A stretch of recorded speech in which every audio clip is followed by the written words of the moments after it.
2, 1, 0. All engine running.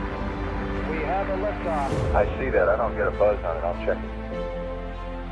A moment ago, we had a good shot of your blast buzz and the two helmets going bang.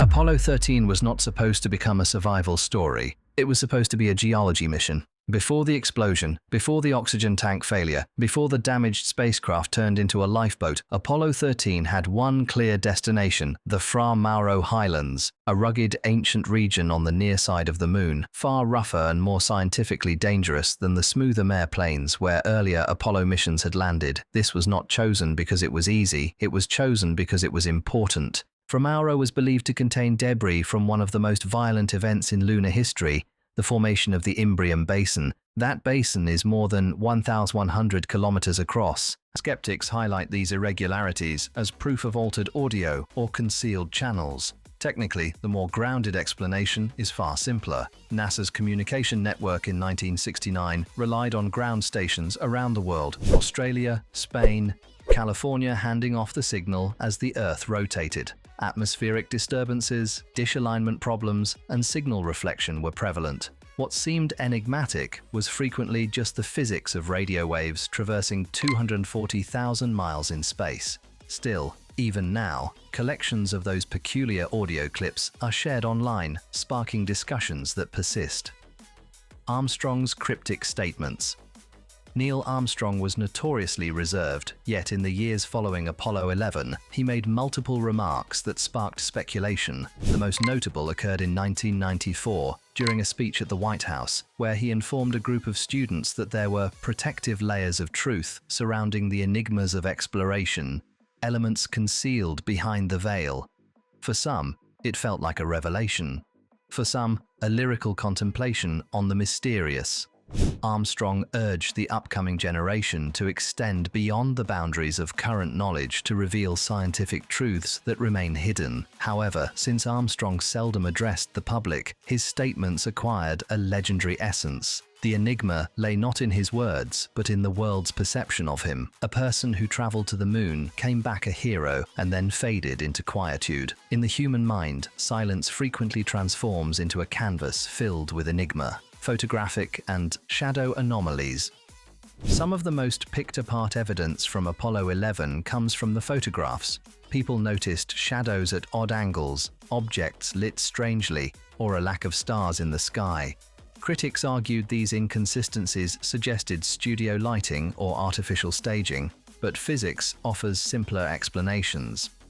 On the moon, sunlight reflects off the surface, an enormous grey, dusty mirror, creating secondary lighting that can illuminate shadows or brighten objects unexpectedly. The camera lenses were fixed focus, wide-angle models designed for harsh conditions, creating distortions near the edges. And stars. The camera settings were too bright to capture them. The lunar surface was lit like a desert. The stars were simply washed out. Still, the unusual lighting and stark contrast of the moon's environment create images that feel surreal, almost too perfect, too dramatic, and in that surrealness, the seeds of doubt found fertile ground. Why some people still believe it was staged. Even with abundant proof, skepticism among the public remains. For what reason? In part due to the moon landing seeming extraordinarily advanced for that era. In 1969, the majority of households lacked color televisions, yet NASA asserted it could transport men 240,000 miles and return them safely. The advancement in technology seemed incredible. Hollywood had a role as well. NASA partnered with filmmakers to showcase the space program, and as special effects advanced, films merged the boundaries of fiction and reality. When individuals observed movie space sequences resembling NASA videos, skepticism emerged, and, of course, the Cold War fueled suspicion. Governments weren't trusted. Propaganda was everywhere. If the US had faked the landing, it would have been the ultimate psychological victory over the Soviet Union. Ultimately, faith in a fraud usually reflects more on people's distrust of institutions than on the actual purpose. The mysteries do not negate Apollo 11, they remind us that even the most significant accomplishments are enveloped in shadows, unresolved queries, and the persistent sensation that certain aspects of the narrative remain slightly beyond our grasp. Neil Armstrong. Neil Armstrong was, in numerous aspects, the least expected worldwide symbol. Long before he made history as the first person on the moon, he was recognized at NASA for something distinctive: his silence. He wasn't bashful, he was merely discreet, deeply concentrated, and nearly intolerant of unwarranted notice. While other astronauts relished the fame, Armstrong viewed it as turbulence, something to handle discreetly, never to be celebrated. Following Apollo 11, the world anticipated him to turn into a public personality, a hero featured on magazine fronts. Rather, he withdrew. He avoided interviews, declined endorsements, and even refused Hollywood's invitations. He once said, "I don't deserve to be remembered as anything special. I was just doing my job." To a world desperate for stories, that humility felt mysterious. His post-NASA life was astonishingly ordinary. He taught engineering at the University of Cincinnati, served on aviation boards, and lived on a farm outside Ohio, far away from cameras. When asked about the moon landing, he spoke gently, thoughtfully, as if describing someone else's triumph. In one rare speech, he told students, "There are great ideas undiscovered, breakthroughs available to those who remove one of truth's protective layers." For many, this quietness became a canvas for theories, but for Armstrong, it was simple. He didn't want to be a legend, just a man who loved flying.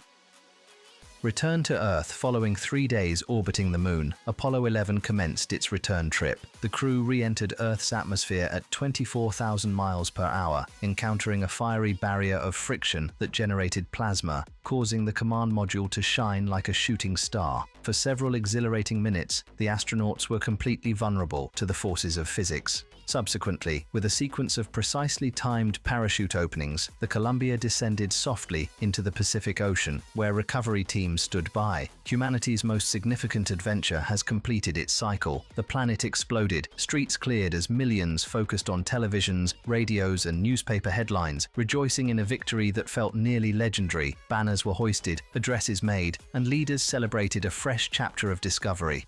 In Washington, NASA's funding surged, ensuring financial support for Apollo 12, Skylab, and missions that would advance space science beyond previous expectations. The mission provided more than just images and renown. It brought back moon rocks, soil samples, and information that would transform our comprehension of the past is rich with legends, particularly concerning remarkable accomplishments. Evidence gaps or human curiosity instinctively generate narratives to bridge them. This is why scientific transparency is important. Well-documented findings, accessible data, and peer-reviewed research distinguish truth from falsehood.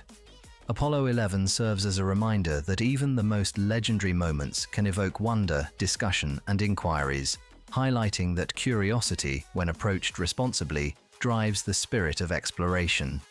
Apollo 11 represented more than just a mission. It symbolized the potential of humanity.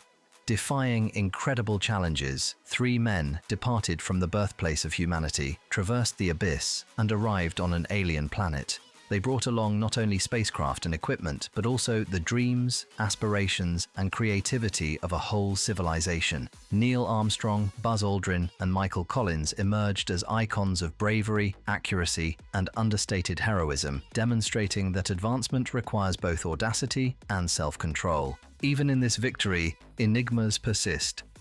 Abandoned recordings, mysterious signals, and unresolved inquiries hover like silhouettes over the moon's terrain.